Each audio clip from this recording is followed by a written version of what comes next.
to see how it's playing in Canada. Kamil joins us now. Kamil Karamali is national news correspondent with CTV News. So yeah, he did right. Kamil, there were certain points Carney wanted to make, like, he almost raised his hand and said, "All right, let me say something. Canada's not for sale, right?" How's it playing up there?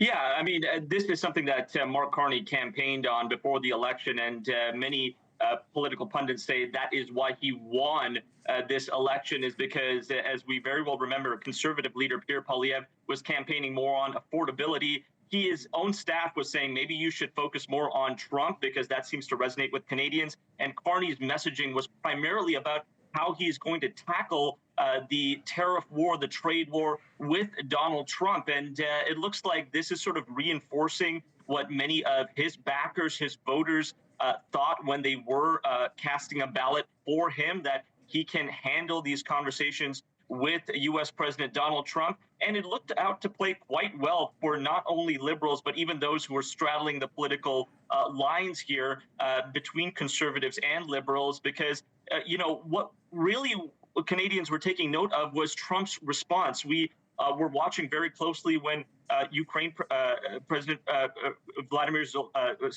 Zelensky was in the White House, and how that sort of fell to the wayside, fell apart completely. Would the same happen here in Mark Carney's visit? And it looked like it didn't, with Trump seeming to take Carney's response that Canada will never be for sale, talking about, look, real estate, and some things aren't for sale. Buckingham Palace, the White House, for example, he brought up, saying that Canada is among those things that will never be for sale.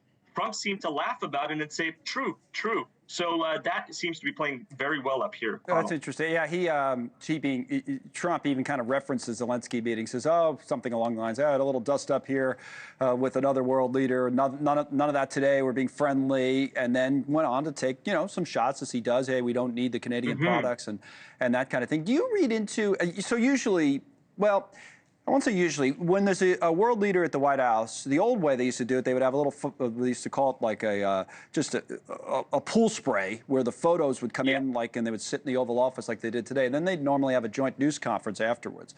But that's been scrapped the last few times. They haven't been doing it. They just do it all in the Oval Office. So I wonder why that's maybe why Carney's going to speak again. Do you read into that? He's going to speak again before leaving the United States, we've been told, in this hour, have his own press conference.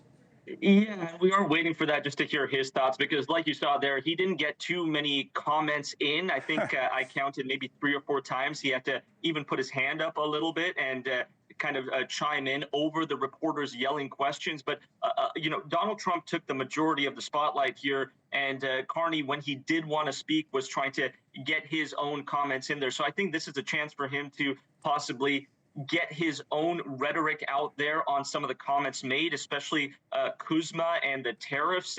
Donald Trump, as we heard there, was asked if there's anything he could do or would consider in terms of dropping these tariffs that are currently in place on Canada. And he said no. And then he was asked why. And he said it's just how it is, something along the lines of that. So, a lot of this this press conference was highlighted by Donald Trump's comments.